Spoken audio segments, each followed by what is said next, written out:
जय श्री कृष्णा। राधे राधे। क्या आपने कभी गहराई से सोचा है कि जब मनुष्य का शरीर पंच तत्व में विलीन हो जाता है तब उसकी आत्मा कहाँ जाती है? क्या आत्मा सच में जीवित रहती है? और अगर हाँ तो क्या उसे भी भूख लगती है? क्या आत्मा भी किसी रूप में भोजन करती है? तो आज हम खोलेंगे गरुड़ पुराण के उन रहस्यमय पन्नों को जिन्हें केवल कुछ ही लोग जानते हैं। वो गूढ़ ज्ञान जो जीवन, मृत्यु और आत्मा के वास्तविक स्वरूप को उजागर करता है। यह कोई सामान्य ग्रंथ नहीं, स्वयं भगवान विष्णु द्वारा गरुड़ जी को उपदेशित शाश्वत सत्य है जो मृत्यु के बाद की यात्रा को विस्तार से समझाता है। इस वीडियो को अंत तक जरूर देखें, क्योंकि अंत तक पहुँचते पहुँचते आपको केवल मृत्यु का ही नहीं परमात्मा से जुड़ने का मार्ग भी दिखाई देगा, जो जीवन की सबसे महान उपलब्धि होती है। कथा का प्रारंभ कुछ यूँ होता है। भगवान विष्णु क्षीर सागर में ध्यान मग्न थे, तभी उनके वाहन और परम भक्त गरुड़ जी वहाँ उपस्थित हुए। भगवान ने अपनी आंखें खोली, मुस्कुराए और स्नेह से पूछा, हे गरुड़, आज तुम अत्यंत गंभीर भाव में प्रतीत हो रहे हो। कहो किस जिज्ञासा के उत्तर की खोज में आए हो? गरुड़ जी ने विनम्रता से कहा, हे प्रभु, जब कोई मनुष्य इस पृथ्वी से चला जाता है तो उसका शरीर तो पंच तत्व में समाहित हो जाता है, परंतु उसकी आत्मा का क्या होता है? क्या आत्मा भी भूख प्यास महसूस करती है? क्या मृतक को भी भोजन की आवश्यकता होती है? और यदि हाँ, तो हम जीवित लोग उसे कैसे अर्पित कर सकते हैं? प्रिय श्रोताओं, बस यही से आरंभ होता है गरुड़ पुराण का वह महान संवाद, जिसमें भगवान विष्णु आत्मा की भूख और पिंडदान की महिमा और मृत्यु के बाद की अदृश्य यात्रा का वर्णन करते हैं। फिर गरुड़ जी ने भगवान विष्णु को प्रणाम किया और बोले, हे प्रभु, आप तो अंतर्यामी हैं, सब जानते हैं, इस संसार में भला आपसे क्या छिपा है। परंतु हे भगवान, कई दिनों से एक प्रश्न को लेकर मेरा मन व्याकुल है। कृपया करके आप मेरे इस प्रश्न का उत्तर देकर मुझे संतुष्ट करें। फिर भगवान विष्णु बोले, हे गरुड़, तुम्हारे मन में जो भी प्रश्न है तुम निसंकोच होकर पूछो, मैं अवश्य ही उसका निवारण करूंगा। फिर गरुड़ देव बोले, हे भगवान, क्या यह सत्य है कि आत्मा को मृत्यु के बाद भी भोजन की आवश्यकता होती है? क्या आत्मा भी भोजन करती है? और यदि हाँ तो क्या खाती है और उन्हें भोजन कहाँ से प्राप्त होता है? फिर भगवान विष्णु मंद मुस्कान के साथ बोले, हे गरुड़, आपने बहुत ही उचित प्रश्न किया है जो संपूर्ण संसार के लिए कल्याणकारी है। हे गरुड़, मृत्यु केवल शरीर की होती है, आत्मा तो अमर है, परंतु वह भी भूख और प्यास का अनुभव करती है। पर इस रहस्य को अच्छे से समझने के लिए पहले मैं आपको एक कथा सुनाता हूँ। आगे भगवान विष्णु कहते हैं, हे गरुड़, इस कथा को जो भी व्यक्ति ध्यान पूर्वक और अंत तक सुन लेता है तो उसके कोटि कोटि पापों का नाश होता है। इस कथा को प्रारंभ करने से पहले आपसे निवेदन है कि इस वीडियो को एक लाइक करके कमेंट में जय श्री हरि विष्णु अवश्य लिखें। तो चलिए आज की कथा का रसपान करते हैं गरुड़ पुराण की इस ज्ञानवर्धक प्रस्तुति की। भगवान विष्णु गरुड़ देव को कथा सुनाना प्रारंभ करते हैं और कहते हैं, हे गरुड़, रामवर नामक एक गांव था जहां जीवन अपनी गति से चलता था, लेकिन उस दिन गांव की हवाओं में कुछ अलग था, क्योंकि गांव की सबसे बुजुर्ग महिला गायत्री देवी का देहांत हो गया था। वे धार्मिक, संयमी और श्रद्धालु महिला थी। उनकी वृद्ध देह वर्षों की सेवा और साधना का प्रतीक बन चुकी थी। परंतु उस दिन उनके प्राण निकलते ही कुछ ऐसा घटा जिसने उनके परिवार और विशेष रूप से उनके बेटे मोहन की जिंदगी बदल दी। मोहन एक सरकारी कर्मचारी था जो शहर में रहता था। सूचना मिलने के बाद वह गांव लौट तो आया, लेकिन मां का अंतिम संस्कार पहले ही हो चुका था। वह बोला, अब क्या ही कर सकते हैं, मां को मोक्ष मिल गया होगा। गांव वालों ने समझाया, बेटा, पिंडदान और तर्पण अभी बाकी है, आत्मा को भूख प्यास लगती है, जब तक पिंड नहीं दिया जाता वह शांति नहीं पाती। मोहन मुस्कुराया और बोला, यह सब अंधविश्वास है, आत्मा को खाना नहीं चाहिए। रात का तीसरा पहर था। मोहन अपनी माँ के कमरे में ही सो गया। गहरी नींद में था जब उसे एक सपना आया, पर यह सपना नहीं जी था, कोई चेतावनी थी। कमरे में अंधेरा छाया हुआ था। लेकिन उस अंधेरे में एक धुंधली आकृति उभरी। माँ की आवाज आई, बेटा। यह सुनकर सोहन चौंक पड़ा। माँ उसने देखा, माँ खड़ी थी पर उनका चेहरा पीला था, आंखें गहराई में डूबी हुई और शरीर पर वही पुराना साड़ी काका पड़ा। माँ बोली, मुझे भूख लगी है। मोहन कांप उठा, आपको भूख? लेकिन अब तो दोस्तों माँ का स्वर अब करुणा और पीड़ा से भर गया। बेटा, शरीर चला गया है लेकिन आत्मा जीवित है। जब तक तुम तर्पण और पिंडदान नहीं करोगे मैं तृप्त नहीं हो सकती। मेरा सूक्ष्म शरीर तड़प रहा है। अचानक कमरे की दीवारें कांपने लगी। माँ की छाया धुएं में बदल गई और सोहन की नींद टूट गई। पसीने में तरबतर दिल जोर जोर से धड़क रहा था। सुबह होते ही मोहन उठ बैठा। सपना आंखों में घूम रहा था। वह सोचने लगा, क्या माँ सच में भूखी है? क्या यह सिर्फ मेरा वहम है या कोई संकेत? उसी समय गांव के पुजारी उसके घर आए और बोले, बेटा, तुम्हारे पिता ने जब तुम्हारे दादा के लिए पिंडदान नहीं किया था तब भी घर में अजीब घटनाएं होने लगी थी। तुम्हारी माँ धार्मिक थी इसलिए वे तुम्हें संकेत दे रही है। अब भी समय है। पिछली रात मोहन ने माँ की आत्मा को देखा था, भूखी, असहाय और तड़पती हुई। उस रात के बाद उसकी सोच बदल चुकी थी। वह जानना चाहता था, क्या सच में आत्मा को भूख लगती है? क्या यह सब केवल एक सपना था या गरुड़ पुराण में सचमुच इसका कोई प्रमाण है? वह गांव के वृद्धा और विद्वान पंडित त्रिभुवन शर्मा के पास गया।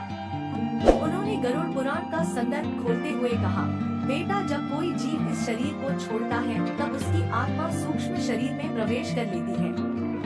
यह सूक्ष्म शरीर ही उस आत्मा का अस्थायी माध्यम बनता है जिसके जरिए वह अपने कर्मों के अनुसार यमलोक की यात्रा करती है। लेकिन यह यात्रा तुरंत नहीं होती। मृत्यु के बाद आत्मा कम से कम 10 दिन तक इस पृथ्वी पर ही रहती है। वह अपने घर, अपने प्रियजनों के बीच ही भटकती है, परंतु अब वह किसी को छू नहीं सकती, अपनी बात कह नहीं सकती, सिर्फ महसूस कर सकती है पीड़ा, अकेलापन और भूख। जिस प्रकार शरीर को भोजन चाहिए होता है, उसी तरह सूक्ष्म शरीर को भी एक प्रकार का पोषण चाहिए होता है। यह पोषण तिल, जल और दान के माध्यम से उसे प्राप्त होता है। आत्मा को शांति तभी मिलती है जब उसके लिए तर्पण और श्राद्ध कर्म विधि पूर्वक किए जाएं। गरुड़ पुराण में लिखा है, यदा यदा शरीर तत् आत्मा यम लोकम गच्छति तदा तस्म तर्पण दत्तम चेतात्म सुधारता भवति। अर्थात यदि आत्मा के लिए तर्पण न किया जाए तो वह क्षुधा से व्याकुल हो जाती है। दोस्तों, फिर मोहन ने उत्सुकता से पूछा, लेकिन आत्मा तो अदृश्य है, वह भोजन को कैसे ग्रहण करती है? पंडित जी मुस्कुराए और बोले, बिल्कुल सही प्रश्न। आत्मा स्वयं भोजन नहीं खा सकती क्योंकि उसमें स्थूल शरीर नहीं होता। लेकिन जब परिवारजन श्रद्धा और मंत्रों के साथ तर्पण और पिंडदान करते हैं तो वह सूक्ष्म ऊर्जा के रूप में आत्मा तक पहुंचता है। वह भाव को ग्रहण करती है, पदार्थ को नहीं। यदि तर्पण श्रद्धा और प्रेम से किया जाता है तो आत्मा तृप्त हो जाती है। लेकिन यदि इसे उपेक्षा से किया गया या बिल्कुल न किया गया तो आत्मा भूखी रह जाती है। यह सुनकर सोहन भयभीत हो गया। फिर पंडित जी बोले, जब आत्मा को उसकी भूख का समाधान नहीं मिलता तो वह धीरे धीरे क्रोधित और व्याकुल हो जाती है। कई बार वह घर के सदस्यों को संकेत देती है। स्वप्न में आना, किसी की तबीयत खराब होना, घर में अशांति फैलना, यहाँ तक कि पितृदोष उत्पन्न हो जाना, यह सब आत्मा की असंतुष्टि के लक्षण हैं। पिंडदान मृत आत्मा के लिए वही है जो किसी यात्री के लिए रास्ते का भोजन होता है। जब पिंडदान विधि पूर्वक होता है, तिलकुश जल और मंत्रों के साथ, तब आत्मा को वह ऊर्जा मिलती है जिससे वह यमलोक की यात्रा पूरी कर पाती है। बिना पिंडदान के आत्मा भटकती है और कई बार प्रेत बन जाती है। 10वें एकादश द्वादश दिन किए गए कर्म आत्मा के लिए भोजन और विश्राम का कार्य करते हैं। फिर 1 वर्ष तक प्रतिमा श्राद्धा और पितृ पक्ष में तर्पण, यह सब मिलकर आत्मा को मोक्ष की दिशा में भेजते हैं। अब मोहन मौन था लेकिन उसका हृदय संकल्प से भर चुका था। वह बोला, मैं माँ के लिए विधि पूर्वक पिंडदान करूँगा। उन्हें भूख नहीं लगनी चाहिए, यह मेरा पुत्र धर्म है। मोहन अब आत्मा की भूख और उसकी पीड़ा को समझ चुका था। माँ की तड़पती छाया, पंडित त्रिलोचन के शब्द और गरुड़ पुराण की शिक्षाएं, सब कुछ अब उसे एक ही दिशा में ले जा रहे थे। लेकिन अब उसके सामने प्रश्न था, पिंडदान कैसे किया जाए, क्यों किया जाए, और इसके पीछे का रहस्य क्या है? पिंडदान क्या है? पंडित त्रिलोचन ने समझाया, पिंड का अर्थ होता है अन्न का वह गोल आकार जिसमें तिल, जौ, घी, दूध, चावल और जल मिश्रित होते हैं। इसे मंत्रों के साथ मृत आत्मा को अर्पित किया जाता है। यह पिंड आत्मा के सूक्ष्म शरीर के लिए ऊर्जा, भोजन और यात्रा का माध्यम होता है। गरुड़ पुराण में लिखा है, पिंडे तीर्थ त्रिकृति पितरा सदा, अर्थात पिंडान तीर्थ, जल और अन्न के माध्यम से पितर सदा तृप्त होते हैं। मृत्यु के बाद के 10 दिन विशेष महत्व रखते हैं। हर दिन विशेष मंत्रों के साथ आत्मा को एक एक पिंड समर्पित किया जाता है। हर दिन का एक उद्देश्य होता है। पहले दिन मृत्यु की पीड़ा से मुक्ति, तीसरे दिन सूक्ष्म शरीर का निर्माण, 7वें दिन यात्रा के मार्ग पर सहारा, 10वें दिन आत्मा की स्थिरता और तृप्ति। पंडित जी बोले, हिंदू शास्त्रों में कर्मकांड केवल प्रतीक नहीं, एक गहरा मनोवैज्ञानिक और ऊर्जा आधारित विज्ञान है। पिंडदान में प्रयुक्त तिल नकारात्मक ऊर्जा को शुद्ध करता है। जल भावनाओं का माध्यम बनता है। जब परिवारजन प्रेम, श्रद्धा और समर्पण से पिंड देते हैं, तो उस ऊर्जा को आत्मा ग्रहण करती है, जिससे वह या तो मुक्त होती है या अगले जन्म की ओर अग्रसर होती है। पिंडदान क्यों अनिवार्य है? तो हम आपको बता दें कि यदि पिंडदान नहीं किया गया तो आत्मा भूखी रह जाती है, वह भटकती रहती है। प्रेत या असमाधान रूप में परिवार पर पितृदोष उत्पन्न हो सकता है। व्यक्ति आध्यात्मिक दृष्टि से आगे नहीं बढ़ पाता। गरुड़ पुराण में चेतावनी दी गई है, यो न ददाति पितः पिंडम स्वभावित, पापी न अपनोति सुख कदाचित्। अर्थात जो पिंडदान नहीं करता वह पापी कहलाता है और उसे कभी सुख की प्राप्ति नहीं होती। अब मोहन ने निश्चय किया कि वह माँ के लिए संपूर्ण विधि से पिंडदान करेगा। गांव के सभी ब्राह्मणों को बुलाया गया।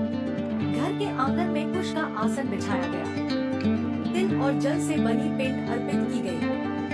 हर मंत्र के साथ मोहन की आंखें नम थी। अंतिम मंत्र के समय हवा की गति थम गई। एक शांति का अनुभव हुआ, जैसे कोई अधूरा संदेश पूरा हो गया हो। और मोहन को माँ की मुस्कुराती छाया दिखाई दी। अब वो भूखी नहीं थी, शांत थी और धीरे धीरे धुएं में विलीन हो गई। मोहन ने विधिपूर्वक पिंडदान कर दिया था। माँ की आत्मा को एक क्षण के लिए शांति मिलती दिखाई दी, लेकिन पंडित त्रिलोचन के चेहरे पर अभी भी चिंता की रेखाएं थी। मोहन ने पूछा, क्या अब माँ को शांति मिल गई? पंडित जी बोले, पिंडदान तो प्रथम चरण है पुत्र, लेकिन तर्पण और श्राद्धा कर्म यदि ना किए जाए तो आत्मा पुनः पीड़ा से घिर सकती है और कभी कभी प्रेत बन जाती है। यह सुनकर मोहन स्तब्ध रह गया। क्या मेरी माँ भटक भी सकती थी?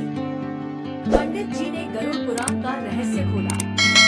गरुड़ पुराण में बताया गया है कि जब आत्मा को उचित पिंडदान, तर्पण, श्राद्धा और यम के नाम की क्रियाएं नहीं मिलती, तब वह आत्मा स्थूल जगत के प्रति आसक्त हो जाती है। वो इस संसार को छोड़ नहीं पाती, क्योंकि भूख, मोह, परिवार की चिंता और अधूरी इच्छाएं उसे बांध लेती हैं। तब वह आत्मा पिशाच, प्रेत या भूत जैसी योनि में प्रवेश कर सकती है।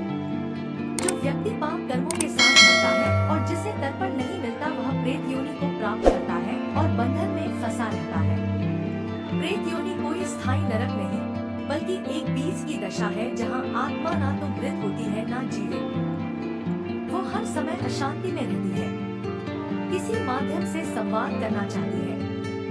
फिर मोहन ने घबराकर पूछा, मैंने तो माँ का पिंडदान कर दिया, फिर भी क्या वे भटक सकती थी? पंडित जी बोले, यदि पिंडदान के बाद श्राद्धा और वार्षिक तर्पण न किए जाए तो आत्मा को पूर्ण शांति नहीं मिलती, वह अधूरी रह जाती है। जैसे किसी भूखे को केवल पानी मिल जाए लेकिन अन्न नहीं, यही अधूरी तृप्ति कभी कभी प्रेत बनती है। मोहन ने माँ की आत्मा की शांति के लिए पिंडदान, तर्पण और पितृदोष से मुक्ति का संकल्प लिया, परंतु उसके मन में एक अंतिम प्रश्न अभी भी शेष था। आत्मा वास्तव में भोजन करती है? अगर हाँ तो कैसे? इस प्रश्न को लेकर वह पुण्य पहुंचा ऋषि पुरोहित त्रिलोचन के पास, जो गरुड़ पुराण के ज्ञाता थे। अब आरंभ होता है उस प्रश्न का उत्तर जो मृत्यु से परे है। भगवान विष्णु गरुड़ जिसे कहते हैं देह विहीनों की जीव, आत्मा नात्य जति भोजनाभिलाषम, अर्थात शरीर छूट जाने पर भी आत्मा भोजन की इच्छा नहीं छोड़ती। आत्मा एक सूक्ष्म शरीर में विचरण करती है जिसे लिंग शरीर कहा गया है। यह शरीर भौतिक भोजन तो नहीं कर सकता, परंतु ऊर्जा रूप में अन्न, श्रद्धा और भावना को ग्रहण करता है।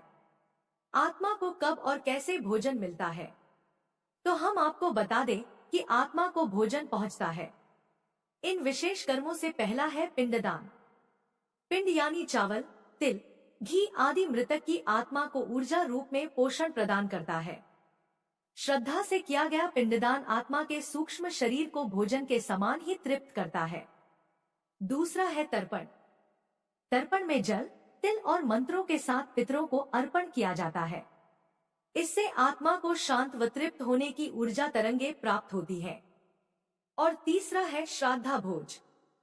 ब्राह्मणों को श्रद्धा से भोजन कराने से आत्मा को प्रतीकात्मक रूप से अन्न की प्राप्ति होती है। यह भोजन आत्मा के लिए मानसिक संतोष और पुण्य ऊर्जा बन जाता है। गरुड़ पुराण के अनुसार जब किसी व्यक्ति की मृत्यु होती है तो आत्मा शरीर को छोड़ देती है। जैसे ही आत्मा शरीर से अलग होती है, वैसे ही यमदूत आते हैं और आत्मा को यमलोक की ओर ले जाते हैं। आत्मा का शरीर से बिछड़ना बहुत ही कष्टदायक होता है। जब आत्मा शरीर से अलग होती है तो वह बहुत ही दुखी होती है। वह बार बार अपने शरीर के पास जाती है और सोचती है कि यह मेरा शरीर है, मुझे इसमें वापस जाना है। लेकिन ऐसा हो नहीं पाता। आत्मा अपने शरीर से बिछड़ने के बाद अपने घर, अपने परिवार के पास जाती है, पर कोई उसे देख नहीं सकता। वह रोती है, चिल्लाती है, अपने परिवार वालों से बातें करती है, लेकिन कोई उसकी बात नहीं सुन पाता। ऐसे में आत्मा को बहुत भूख और प्यास लगती है, लेकिन वह कुछ खा नहीं सकती क्योंकि वह अब सूक्ष्म शरीर में होती है। गरुड़ पुराण में यह भी कहा गया है कि जब तक आत्मा को विधि पूर्वक पिंडदान नहीं मिलता तब तक आत्मा भूखी, प्यासी और दुखी रहती है। पिंडदान के द्वारा ही आत्मा की भूख और प्यास शांत होती है। जब घर वाले पिंडदान करते हैं तो आत्मा उसे ग्रहण करती है और संतुष्ट होती है। इसलिए गरुड़ पुराण में पिंडदान को अत्यंत आवश्यक बताया गया है। पिंडदान के बिना आत्मा को शांति नहीं मिलती। वह इधर उधर भटकती रहती है। उसे ना तो जल मिलता है, ना ही अन्न। जो भी व्यक्ति अपने मृत पूर्वजों के लिए पिंड दान करता है, वह न केवल अपने पितरों को संतुष्ट करता है, बल्कि स्वयं के जीवन में भी सुख और समृद्धि प्राप्त करता है। इसलिए गरुड़ पुराण में यह कहा गया है कि मनुष्य को अपने पितरों के लिए पिंडदान अवश्य करना चाहिए। हर हर महादेव। अगर वीडियो पसंद आई तो हमारे चैनल को सब्सक्राइब करें। धन्यवाद।